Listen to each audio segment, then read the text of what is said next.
Terus saya tanya, kawinmu tuh kapan? Di mana? Saya nggak mikir, saudara. Dia bilang tanggal 3 kok di Denpasar. Hah? Begitu saya tunjukkan tiket itu. Nah, lalu kok ke Denpasar ngapain? Nggak ada apa-apa. Cuma papa nyuruh saya ke sana tanggal 3 April. Di situ Dewi Sandra mulai lihat ada sesuatu yang luar biasa. Jadi saya datang ke sana bukan karena diundang. Surga yang menyuruh. Karena Tuhan punya urusan. Dari tanggal 16 Maret sudah sampai tanggal 2 April. Kami konseling lewat telepon. Setengah jam, tepat 30 menit sebelum pemberkatan. Dewi Sandra mengaku Yesus itu Tuhan. Dan dibaptis oleh gereja Bali pada hari itu juga sebelum pernikahan. Jadi kalau orang tanya, loh, katanya kau gak setuju orang cerai kok kawin lagi. Saya bilang, bukan saya yang mau. Dari peristiwa ini lihat Tuhan itu luar biasa.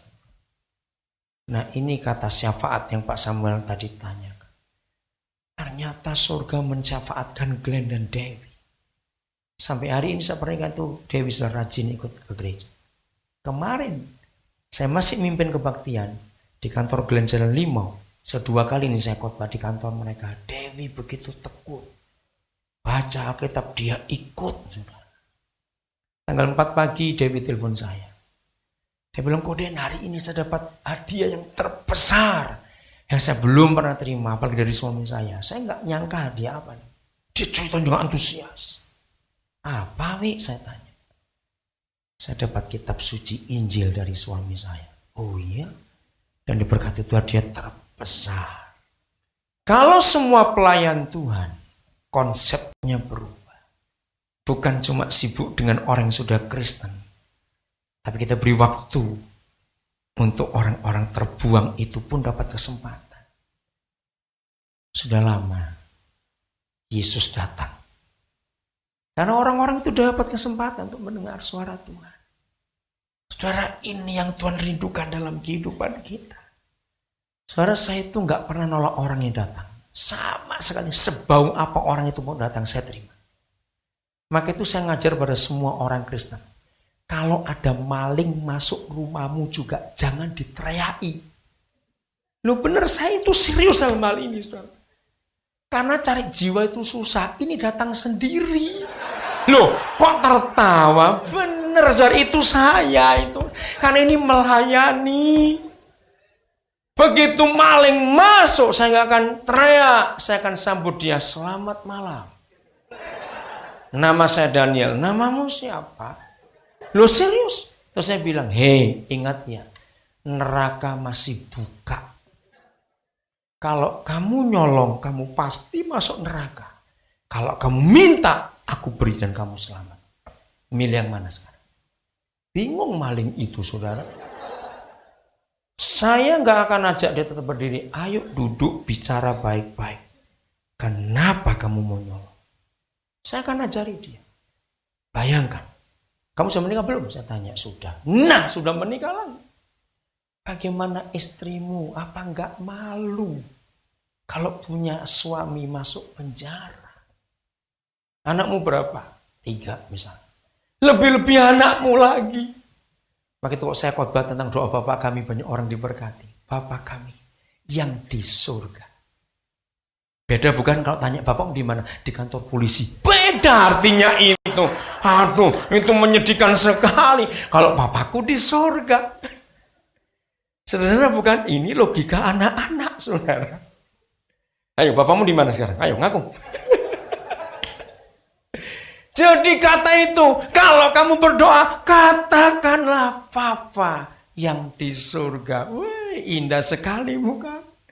Betapa bangga kita punya Papa seperti itu. Dikuduskanlah namamu. Nah, saya kembali sedikit mengucap agama. Lihat semua orang beragama jahat, saudara. Sangat jahat dan kejam. Kenapa? Karena mereka merubah konsepnya. Saya ambil ilustrasi begini. Kalau saudara kenal seorang jenderal, bintang 5 misalnya, bukan bintang 4 lagi. Berpengaruh, sangat berwibawa, disegani. Saya tanya kepada saudara, kalau jenderal ini pulang ke rumah, apakah dia memperlakukan sistem militer untuk istri dan anak-anaknya? Coba jawab. Enggak, kalau iya jenderal gila betul itu. Sehingga di rumah istri bilang, siap, istri lapor. Selesai. Anak gitu, siap, bapak. Nah, ini jenderal gila. Betul? Nah, ini hukum soal kekristenan. Jadi kalau kita pulang ke rumah, ketemu papa, itu nggak usah pakai hormat gerak siap gerak gitu. Dia papa. Amin. Kita bisa manja dengan dia. Oh, kita bisa guling-guling dengan dia. Oh, kita bisa main dengan dia kalau di rumah. Tapi kalau kita di luar rumah, ketika istri dan anak-anak jenderal ini menemui suaminya dan papanya di kantor, nggak boleh kurang ajar. Hormati. Nah begini, Papa kami yang di surga. Kalau di rumah itu Papa yang di surga. Kalau di luar rumah, kuduskan namaku. Dikuduskanlah, dihormatilah namamu. Agama membalik. Waktu ibadah, sebenarnya kita pulang ke rumah atau kita di luar rumah kalau kita ibadah? Pulang ke rumah dong. Ini kan di rumah Papa. Betul enggak? Ayo kita manja, ayo kita sorak-sorak. Karena Mazmur 100 mengatakan, masih ingat Mazmur 100? Masuklah ke pintu gerbangnya dengan sorak-sorak yang pujian dan syukur. Karena kita ketemu Papa. Tapi di luar ibadah, hormati dia. Nah, orang beragama membalik. Waktu ibadah, alim, tenang. Keluar ibadah, ngerusak rumah, maling. Nah, itu dia. Betul nggak? Ini agama di Indonesia. Ngaco semua, sudah. Termasuk Kristennya sendiri. Waktu ibadah sok alim. Begitu tenangnya sampai tidur semua. Karena begitu tenang. Aduh. Saya ini kalau ke gereja, kadang-kadang sudahlah doa syafaat. Ya, ini kalau gereja doa syafaatnya panjang sekali. Itu yang doa goblok juga kok, saudara. Kenapa? Karena setiap kali doa syafaat itu jamnya jemaat tidur. Lah betul enggak? Langsung apalagi yang doa itu doa agamawi. Panjang dari Sabang sampai Merauke, dari Australia sampai ke Kanada. Didoakan semuanya. Dikira doanya makin panjang, makin hebat. Oke, itu nilai agama. Betul. Kalau memang sudah tahu waktu doa syafaat itu orang tidur, ngapain doa? Nggak usah. Setuju, saudara? Ya sudah, orang tidur.